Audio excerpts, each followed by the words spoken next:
Hi all, welcome to our channel turning P S C. അപ്പം നമ്മൾ ഇന്ന് discuss ചെയ്യാനായിട്ട് പോകുന്ന ലേറ്റസ്റ്റ് ആയിട്ടുള്ള കുറച്ച് കറണ്ട് അഫെയർ ആണ്. ഇമ്പോർട്ടൻ്റ് ആയ കുറച്ച് നിയമങ്ങളും കാര്യങ്ങളൊക്കെ ഉള്ളൊരു കറണ്ട് അഫെയർ ആണ് നമ്മൾ ഇന്ന് നോക്കാനായിട്ട് പോകുന്നത്. ആദ്യം തന്നെ നമ്മൾ ഫസ്റ്റ് പറയുന്നത് 2025 ലോക ജൂനിയർ ഷൂട്ടിംഗ് ലോകകപ്പിന് വേദിയാകുന്നത് ഇന്ത്യയാണ്. 2025 ലോക ജൂനിയർ ഷൂട്ടിംഗ് ലോകകപ്പിന് വേദിയാകുന്ന രാജ്യമാണ് ഇന്ത്യ.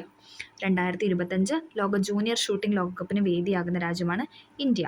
അടുത്ത ക്വസ്റ്റ്യൻ, 9ാമത് ദേശീയ മനുഷ്യാവകാശ കമ്മീഷൻ ചെയർമാനായി നിയമിതനായത് വി രാമസുബ്രഹ്മണ്യൻ. 9ാമത് ദേശീയ മനുഷ്യാവകാശ കമ്മീഷൻ ചെയർമാനായി നിയമിതനായത് വി രാമസുബ്രഹ്മണ്യൻ. ഓക്കെ, അത് ലേറ്റസ്റ്റ് ആയിട്ടുള്ള നിയമനമാണ്, എല്ലാവരും പഠിച്ചിരിക്കാനായിട്ട് ശ്രമിക്കുക. ഓക്കെ, 9ാമത് ദേശീയ മനുഷ്യാവകാശ കമ്മീഷൻ ചെയർമാനായിട്ട് നിയമിതനായത് വി രാമസുബ്രഹ്മണ്യൻ. അടുത്ത പോയിന്റ്, ഡിസംബർ 23 ദേശീയ കർഷക ദിനം. ഡിസംബർ 23 എന്താണ്? ദേശീയ കർഷക ദിനമാണ്. 2024 ദേശീയ കർഷക ദിനത്തിൻ്റെ പ്രമേയമാണ് നമ്മൾ പറയുന്നത് empowering annadatas for a prosperous nation. അതായത് അന്നദാതാക്കളുടെ ശാക്തീകരണം സമൃദ്ധമായ രാഷ്ട്രത്തിനായി. 2024 ദേശീയ കർഷക ദിനത്തിൻ്റെ പ്രമേയമാണ് അന്നദാതാക്കളുടെ ശാക്തീകരണം സമൃദ്ധമായ രാഷ്ട്രത്തിനായി. എന്താണ്? അന്നദാതാക്കളുടെ ശാക്തീകരണം സമൃദ്ധമായ രാഷ്ട്രത്തിനായി. ഓക്കെ, അപ്പം ദേശീയ കർഷക ദിനമാണ് ഡിസംബർ 23. ഓക്കെ, അടുത്ത പോയിന്റ്, കുവൈറ്റിൻ്റെ പരമോന്നത സിവിലിയൻ ബഹുമതിയായ മുബാറക് അൽ കബീർ. എന്താണ്? കുവൈറ്റിൻ്റെ പരമോന്നത സിവിലിയൻ ബഹുമതിയാണ് ഇതെന്ന് പറയുന്നത് മുബാറക് അൽ കബീർ. ആ പുരസ്കാരം നമ്മുടെ പ്രധാനമന്ത്രിക്ക് സമ്മാനിച്ചു. പ്രധാനമന്ത്രി മോദി നരേന്ദ്രമോദിക്ക് പരമോന്നത പുരസ്കാരം നൽകുന്ന 20ാമത് രാജ്യമാണ് കുവൈറ്റ്.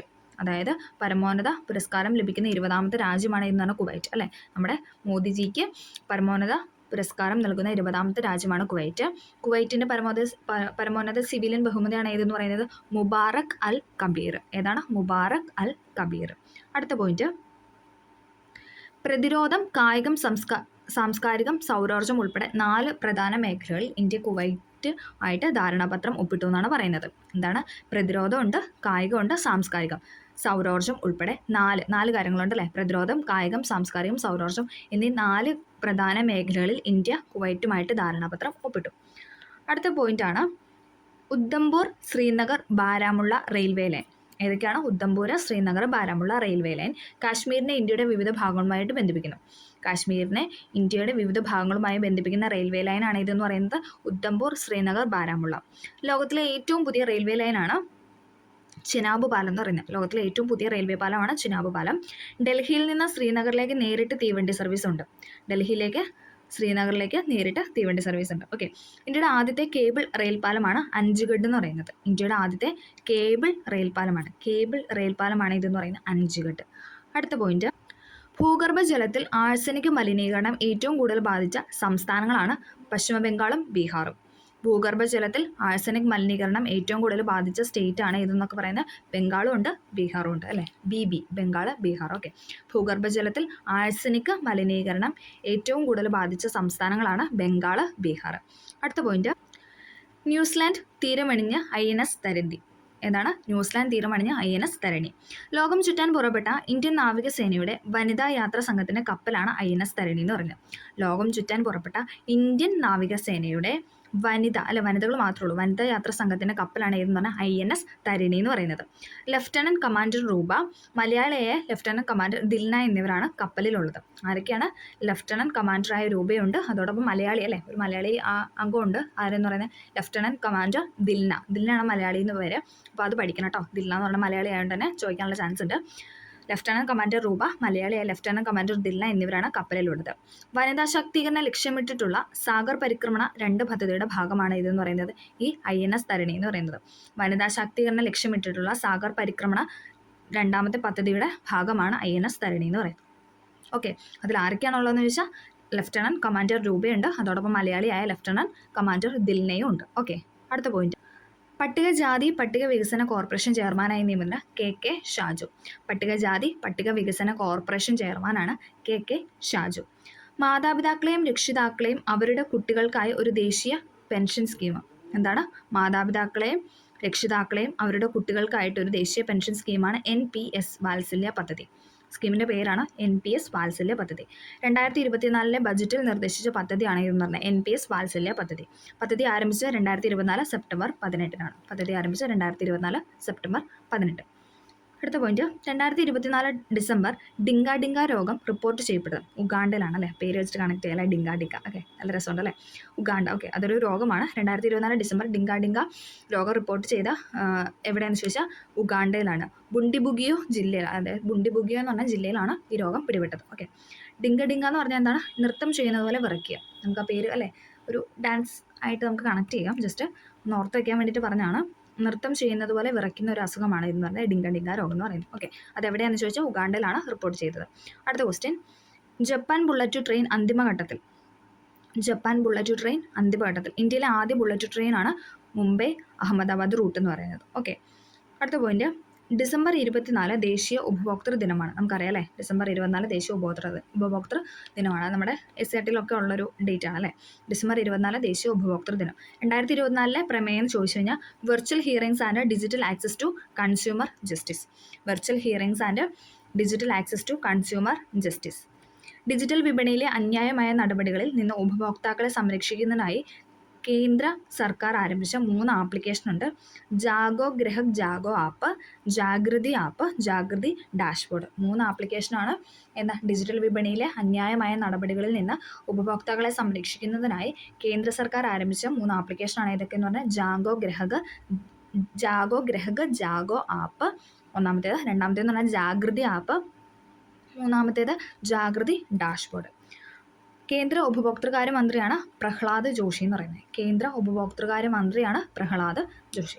ഓക്കെ, അടുത്ത പോയിന്റ്, ഭിന്നശേഷിയുള്ള കുട്ടികൾക്കായി സംസ്ഥാനത്തെ ആദ്യത്തെ കളിപ്പാട്ട ലൈബ്രറി വണ്ടർ ബോക്സ് തുറന്നത് എവിടെയാണെന്ന് വെച്ചാൽ കാര്യാട്ടുകര, തൃശ്ശൂരാണ്. ഭിന്നശേഷിയുള്ള കുട്ടികൾക്കായി സംസ്ഥാനത്തെ ആദ്യത്തെ കളിപ്പാട്ട ലൈബ്രറി തുറന്നത് കാര്യാട്ടുകര, തൃശ്ശൂരാണ്. ചോദിക്കാനുള്ള ചാൻസ് ഉണ്ട്. ഭിന്നശേഷിയുള്ള കുട്ടികൾക്കായിട്ട് സംസ്ഥാനത്തെ ആദ്യത്തെ കളിപ്പാട്ട library Kariyattukara, Thrissur. The association of mentally handicapped adult കീഴിലാണ് ഈ ലൈബ്രറി എന്ന് പറയുന്നത്. അതായത് കളിപ്പാട്ട ലൈബ്രറി എവിടെയാണെന്ന് ചോദിച്ചാൽ the association of mental handicapped adult, AMH എന്നൊക്കെ പറയാം, അതിൻ്റെ കീഴിലാണ് പ്രവർത്തിക്കുന്നത്. അടുത്ത ക്വസ്റ്റ്യൻ, ഗാർഹിക ബുദ്ധിമുട്ടുകൾ നേരിടുന്ന സ്ത്രീകൾക്ക് നിയമസഹായവും സൗജന്യ കൗൺസിലിംഗും ഏർപ്പെടുത്തുന്ന വനിതാ ശിശുവികസന വകുപ്പിന് കീഴിലുള്ള പദ്ധതിയാണ് കാതോർത്ത്. എന്താണ്? ഗാർഹിക ബുദ്ധിമുട്ടുകൾ നേരിടുന്ന സ്ത്രീകൾക്ക് നിയമസഹായവും സൗജന്യ കൗൺസിലിംഗും ഏർപ്പെടുത്തുന്ന വനിതാ ശിശുവികസന വകുപ്പിന് കീഴിലുള്ള പദ്ധതിയാണ് കാതോർത്ത്. ഇമ്പോർട്ടൻ്റ് ആണ്, പദ്ധതി എല്ലാം ഇമ്പോർട്ടൻ്റ് ആണ്. ഓക്കെ, 2024 ഡിസംബർ ബൂറൂലി അൾസർ രോഗാവസ്ഥ റിപ്പോർട്ട് ചെയ്തത് ഓസ്ട്രേലിയയാണ്. 2024 ഡിസംബറിൽ ബൂറൂലി അൾസർ രോഗാവസ്ഥ, അങ്ങനെ ഒരു രോഗാവസ്ഥ റിപ്പോർട്ട് ചെയ്ത രാജ്യമാണ് ഓസ്ട്രേലിയ. ബൂറൂലി അൾസർ റിപ്പോർട്ട് ചെയ്തത് ഓസ്ട്രേലിയ. K-സ്മാർട്ട് പദ്ധതി ത്രിതല പഞ്ചായത്തുകളിലേക്ക് വ്യാപിക്കുന്നു. എന്താണ്? K-സ്മാർട്ട് പദ്ധതി ത്രിതല പഞ്ചായത്തുകളിലേക്ക് വ്യാപിക്കുന്നു. തദ്ദേശ സ്ഥാപനങ്ങളിലെ സേവനങ്ങളെല്ലാം ഒരു കുടക്കീഴിലാക്കി ജനങ്ങൾക്ക് ലഭ്യമാക്കുന്നതിനായി ആരംഭിക്കുന്ന ആപ്ലിക്കേഷനാണ് K-സ്മാർട്ട്. തദ്ദേശ സ്ഥാപനങ്ങളിലെ സേവനങ്ങളെല്ലാം ഒരു കുടക്കീഴിലാക്കി ജനങ്ങൾക്ക് ആരംഭിക്കുന്ന ആപ്ലിക്കേഷനാണ് K-സ്മാർട്ട്. K-സ്മാർട്ട് പദ്ധതിക്ക് തുടക്കം കുറിച്ച് എന്നാണ്? 2024 ജനുവരി 1. 2024 ജനുവരി 1-നാണ് K-സ്മാർട്ട് പദ്ധതിക്ക് തുടക്കം കുറിച്ചത്. കേരള തദ്ദേശ സ്വയംഭരണ വകുപ്പ് മന്ത്രിയാണ് MB രാജേഷ്. ചോദിക്കുവേ, കേരള തദ്ദേശ സ്വയംഭരണ വകുപ്പ് മന്ത്രിയാണ് MB രാജേഷ്. അപ്പോൾ എന്താണ്? തദ്ദേശ സ്ഥാപനങ്ങളുടെ സേവനങ്ങളെല്ലാം ഒരു കുടക്കീഴിലാക്കി ജനങ്ങൾക്ക് ലഭ്യമാക്കുന്നതിന് വേണ്ടി ആരംഭിക്കുന്ന ആപ്ലിക്കേഷനാണ് K-സ്മാർട്ട്. നിലവിൽ വന്നത് 2024 ജനുവരി 1. അടുത്ത ക്വസ്റ്റ്യൻ, യോഗ്യരായ സംസ്ഥാനം അതോടൊപ്പം എന്താണ്? യൂണിയൻ ആൻഡ് ടെറിട്ടറിയൽ ഉന്നത വിദ്യാഭ്യാസ സ്ഥാപനങ്ങൾക്ക് ധനസഹായം നൽകുന്ന ഒരു കേന്ദ്ര പദ്ധതിയാണ് RUSA എന്ന് പറയും. യോഗ്യരായ സംസ്ഥാനത്ത് അല്ലെങ്കിൽ യൂണിയൻ ആൻഡ് ടെറിട്ടറിയൽ ഉന്നത വിദ്യാഭ്യാസ സ്ഥാപനങ്ങൾക്ക് ധനസഹായം നൽകുന്ന ഒരു കേന്ദ്ര പദ്ധതിയാണ് RUSA എന്ന് പറയുന്നത്.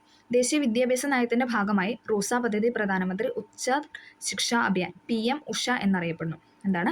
ദേശീയ വിദ്യാഭ്യാസ നയത്തിൻ്റെ ഭാഗമായി RUSA പദ്ധതി പ്രധാനമന്ത്രി ഉച്ചതർ ശിക്ഷാ അഭിയാൻ PM ഉഷ എന്നറിയപ്പെടുന്നു. ഓക്കെ, പദ്ധതിയുടെ ആദ്യഘട്ടം 2013-ലും രണ്ടാം ഘട്ടം 2018-ലും ആയിരുന്നു ആരംഭിച്ചത്. ഓക്കെ, ആദ്യഘട്ടം 2013-ലും ദെൻ 2018-ലും. അടുത്ത പോയിന്റ്, പ്രഥമ അണ്ടർ-19 വനിതാ ഏഷ്യ കപ്പ് ക്രിക്കറ്റിൽ കിരീടം നേടിയത് ഇന്ത്യയാണ്. ഇമ്പോർട്ടൻ്റ് ആണ്. പ്രഥമ അണ്ടർ-19 വനിതാ ഏഷ്യ കപ്പ് ക്രിക്കറ്റിൽ കിരീടം നേടിയത് ഇന്ത്യ. ഫൈനലിൽ ബംഗ്ലാദേശിനെയാണ് പരാജയപ്പെടുത്തിയത്. കിരീടം നേടിയത് ഇന്ത്യയാണ്. വേദി ക്വാലാലംപുർ, മലേഷ്യയിലെ ക്വാലാലംപുറിലായിരുന്നു വേദി എന്ന് പറയുന്നത്. പ്രഥമ അണ്ടർ-19 വനിതാ ഏഷ്യ കപ്പ് ക്രിക്കറ്റിൽ കിരീടം നേടിയത് ഇന്ത്യ. ഫൈനലിൽ ബംഗ്ലാദേശിനെ തോൽപ്പിച്ചു. അതോടൊപ്പം വേദി എന്ന് പറയുന്നത് ക്വാലാലംപുർ, മലേഷ്യ. അടുത്ത പോയിന്റ്, ദേശീയ മനുഷ്യാവകാശ കമ്മീഷൻ ചെയർപേഴ്സണായി ജസ്റ്റിസ് വി രാമസുബ്രഹ്മണ്യനെ രാഷ്ട്രപതി നിയമിച്ചു. നമ്മൾ ആദ്യം പറഞ്ഞായിരുന്നു അല്ലേ, ദേശീയ മനുഷ്യാവകാശ കമ്മീഷനായിട്ട് പുതിയതായിട്ട് നിയമിതനായത് ആരാണ്? വി രാമസുബ്രഹ്മണ്യൻ. ഓക്കെ, എപ്പോഴും തന്നെ റിപ്പീറ്റ് ചെയ്ത് PSCയിൽ ഈ വിവരാവകാശ കമ്മീഷണറും മനുഷ്യാവകാശ കമ്മീഷനും ഒക്കെ ചോദിക്കുന്നതുകൊണ്ട് തന്നെ ഇത് ഇമ്പോർട്ടൻ്റ് ആണ്. അടുത്ത എക്സാമിനൊക്കെ നമുക്ക് പ്രതീക്ഷിക്കാവുന്ന ഒരു ക്വസ്റ്റ്യൻ ആണ് വി രാമസുബ്രഹ്മണ്യൻ. ഓക്കെ, അടുത്ത പോയിന്റ്, കേരളത്തിലെ 23ാമത്തെ ഗവർണറായി ചുമതലയേൽക്കുന്ന രാജേന്ദ്ര വിശ്വനാഥ്. അത് ഇമ്പോർട്ടൻ്റ് ആണ്, കാരണം നമ്മുടെ ആരിഫ് മുഹമ്മദ് ഖാൻ അല്ലേ, അദ്ദേഹം മാറി. ഇനി പുതിയ നമ്മുടെ ഗവർണർ അല്ലേ, കേരളത്തിലെ ഗവർണറാണ് ആര്? രാജേന്ദ്ര വിശ്വനാഥ്. 23ാമത്തെ ഗവർണറാണ് കേട്ടോ. 23ാമത്തെ ഗവർണറാണ് രാജേന്ദ്ര വിശ്വനാഥ്. മണിപ്പൂർ ഗവർണറായി അജയ് ഭല്ലയെ നിയമിച്ചു. മണിപ്പൂർ ഗവർണറായിട്ട് ആരെയാണ്? അജയ് ഭല്ലയാണ് നിയമിച്ചത്. ആരിഫ് മുഹമ്മദ് ഖാൻ എങ്ങോട്ട് പോയി? അദ്ദേഹം ബീഹാറിലോട്ടാണ് പോയത്. ഓക്കെ, അപ്പോൾ നമ്മുടെ കേരളത്തിൻ്റെ നിലവിലെ ഗവർണർ എന്ന് പറയുന്നത് രാജേന്ദ്ര വിശ്വനാഥാണ്. ഇനി അജയ് ഭല്ലയെ അദ്ദേഹത്തിനെ നിയമിച്ചത് മണിപ്പൂരിലാണ്. നമ്മുടെ ആരിഫ് മുഹമ്മദ് ഖാൻ അല്ലേ, നമ്മുടെ നമുക്ക് പഴയ ഗവർണർ എന്ന് പറയാം അല്ലേ, അദ്ദേഹത്തിനെ അങ്ങോട്ടാണ് ബീഹാറിലോട്ടാണ് മാറ്റിയത്. ഓക്കെ, മുൻ കേന്ദ്രമന്ത്രി ജനറൽ VK സിംഗിനെ മിസോറാമിൻ്റെ പുതിയ ഗവർണറായിട്ട് നിയമിച്ചു. അപ്പം നമ്മൾ പുതിയ നിയമനമാണല്ലോ പറഞ്ഞത്. അതായത് കേരളത്തിലെ നിലവിലെ ഗവർണർ എന്ന് പറയുന്നത് രാജേന്ദ്ര വിശ്വനാഥ്. അജയ് ഭല്ലയെ മണിപ്പൂരിലോട്ട് നിയമിച്ചു. പിന്നെ ഏതാണ്? ആരിഫ് മുഹമ്മദ് ഖാനെ ബീഹാറിലോട്ട് നിയമിച്ചു. ഇനി മിസോറാമിൻ്റെ പുതിയ ഗവർണറാണ് ആരെന്ന് പറയുന്നത്? VK സിംഗ്. മുൻ കേന്ദ്രമന്ത്രിയായിരുന്നു അദ്ദേഹം. VK സിംഗിനെ മിസോറാമിൻ്റെ പുതിയ ഗവർണറായിട്ട് നിയമിച്ചു. ഒന്നും കൂടെ പറയാം, ഇമ്പോർട്ടൻ്റ് ആയിട്ടാണ് പറയുന്നത്. രാജേന്ദ്ര വിശ്വനാഥാണ് കേരളത്തിലെ നിലവിലെ ഗവർണർ. മണിപ്പൂരിലെ ഗവർണറാണ് അജയ് ഭല്ല. ബീഹാറിലെ പുതിയ ഗവർണറാണ് ആരിഫ് മുഹമ്മദ് ഖാൻ. ഇനി മിസോറാമിൻ്റെ ഗവർണറാണ് VK സിംഗ്. ഓക്കെ, ആത്മാവിൻ്റെ സങ്കേതങ്ങൾ കേരളത്തിലെ വിശുദ്ധ വനങ്ങൾ എന്ന ഡോക്യുമെൻ്ററിക്ക് വേണു നായർക്ക് സ്വീഡിഷ് അക്കാദമി പുരസ്കാരം. ആത്മാവിൻ്റെ സങ്കേതങ്ങൾ കേരളത്തിലെ വിശുദ്ധ വനങ്ങൾ, ആ ഡോക്യുമെൻ്ററിക്ക് എന്താണ്? വേണു നായർക്ക് സ്വീഡിഷ് അക്കാദമി അവാർഡ് ലഭിച്ചു. ഓക്കെ, ആത്മാവിൻ്റെ സങ്കേതങ്ങൾ കേരളത്തിലെ വിശുദ്ധ വനങ്ങൾ എന്ന ഡോക്യുമെൻ്ററിക്ക് വേണു നായർക്ക് സ്വീഡിഷ് അക്കാദമി പുരസ്കാരം ലഭിച്ചു. അടുത്ത, കെൻ ബെത്വ റിവർ ലിങ്ക് പദ്ധതി പ്രധാനമന്ത്രി മോദി തറക്കല്ലിട്ടു. ദേശീയ നദീജല സംയോജന നയത്തിന് കീഴിലുള്ള രാജ്യത്തെ ആദ്യത്തെ നദീജല സംയോജന സംരംഭമാണിത്. മധ്യപ്രദേശിലെയും ഉത്തർപ്രദേശിലെയും ബുന്ദേൽഖണ്ഡ് മേഖലയിലെ വരൾച്ചയും കുടിയേറ്റ പ്രശ്നങ്ങളും പരിഹരിക്കാനാണ് ഇത് ലക്ഷ്യമിടുന്നത്. കെൻ ബെത്വ റിവർ ലിങ്ക് പദ്ധതിക്ക് പ്രധാനമന്ത്രി നരേന്ദ്രമോദി തറക്കല്ലിട്ടു. ദേശീയ നദീജല സംയോജന നയത്തിന് കീഴിലുള്ള രാജ്യത്തെ ആദ്യത്തെ നദീജല സംയോജന സംരംഭം മധ്യപ്രദേശിലെയും ഉത്തർപ്രദേശിലെയും ബുന്ദേൽഖണ്ഡ് മേഖലയിലെ വരൾച്ചയും കുടിയേറ്റ പ്രശ്നങ്ങളും പരിഹരിക്കാനായിട്ടാണ് ലക്ഷ്യമിടുന്നത്. Okay, Ken Betwa river link. അടുത്ത പോയിന്റ്, ഗുരു ഗോവിന്ദ് സിംഗിന്റെ പുത്രന്മാരുടെ രക്തസാക്ഷിത്വത്തിന് സ്മരണാർത്ഥം ഡിസംബർ 26 വീർബൽ ദിവസമായിട്ട് ആചരിക്കാനായിട്ട് സ്റ്റാർട്ട് ചെയ്തു. ഓക്കെ, ഡിസംബർ 26 എന്താണ്? വീർബൽ ദിവസമായിട്ട് ആചരിക്കും. ഓക്കെ, ഗുരു ഗോവിന്ദ് സിംഗിന്റെ പുത്രന്മാരുടെ രക്തസാക്ഷിത്വത്തിന്റെ ഫലമായിട്ട് എന്താണ്? ഡിസംബർ 26 വീർബൽ ദിവസമായിട്ട് ആചരിക്കുന്നു. അടുത്ത പോയിന്റ്, 2 തവണ പ്രധാനമന്ത്രിയും ഇന്ത്യയുടെ സാമ്പത്തിക പരിഷ്കാരങ്ങളുടെ ശില്പിയുമായ ഡോക്ടർ മൻമോഹൻ സിംഗ് അന്തരിച്ചു. അല്ലേ, നമ്മൾ കണ്ടതാണ് അല്ലേ. എന്താണ്? ഡോക്ടർ മൻമോഹൻ സിംഗ് അന്തരിച്ചു. വ്യക്തിഗത വിശദാംശങ്ങൾ നമുക്ക് ജസ്റ്റ് ഒന്ന് നോക്കാം. എന്താണ്? അദ്ദേഹം ജനിച്ചത് 1932 സെപ്റ്റംബർ 26 പഞ്ചാബ് പ്രവിശ്യയിലെ ഗാഹ്, അതായത് ബ്രിട്ടീഷിൻ്റെ ആ സമയത്തുണ്ടായിരുന്ന ഗാഹിലാണ് അദ്ദേഹം ജനിച്ചത്. അതായത് ഇന്നിപ്പോൾ എവിടെയാണ്? ഇന്നിപ്പോൾ പാകിസ്ഥാനാണോ ഉള്ളത് കേട്ടോ. ഇന്ന് ആ സ്ഥലം എന്ന് പറയുന്നത് പാകിസ്ഥാനാണ്. ഓക്കെ, 2024 ഡിസംബർ 26 92ാമത്തെ വയസ്സിലാണ് അദ്ദേഹം മരണമടയുന്നത്. ഓക്കെ, 2024 ഡിസംബർ 26 അല്ലേ, ക്രിസ്മസിൻ്റെ പിറ്റേന്ന് 92ാമത്തെ വയസ്സിലാണ് അദ്ദേഹം അന്തരിക്കുന്നത്. ഡൽഹി, ഇന്ത്യയിൽ. ഓക്കെ, ഇന്ത്യയുടെ 13ാമത്തെ പ്രധാനമന്ത്രിയായിരുന്നു. അത് ഇമ്പോർട്ടൻ്റ് ആണ്, പഠിക്കണം. ഇന്ത്യയുടെ 13ാമത്തെ പ്രധാനമന്ത്രിയായിരുന്നു. രാജ്യസഭയിലെ 10ാമത്തെ പ്രതിപക്ഷ നേതാവായിരുന്നു. ഇന്ത്യയുടെ 13ാമത്തെ പ്രധാനമന്ത്രിയും രാജ്യസഭയിലെ 10ാമത്തെ പ്രതിപക്ഷ നേതാവുമായിരുന്നു. റിസർവ് ബാങ്ക് ഓഫ് ഇന്ത്യയുടെ 15ാമത്തെ ഗവർണർ. അപ്പോൾ എന്താണ്? പ്രധാനമന്ത്രി പദം വഹിച്ചിട്ടുണ്ട്, അതോടൊപ്പം പ്രതിപക്ഷ നേതാവായിട്ടുണ്ട്.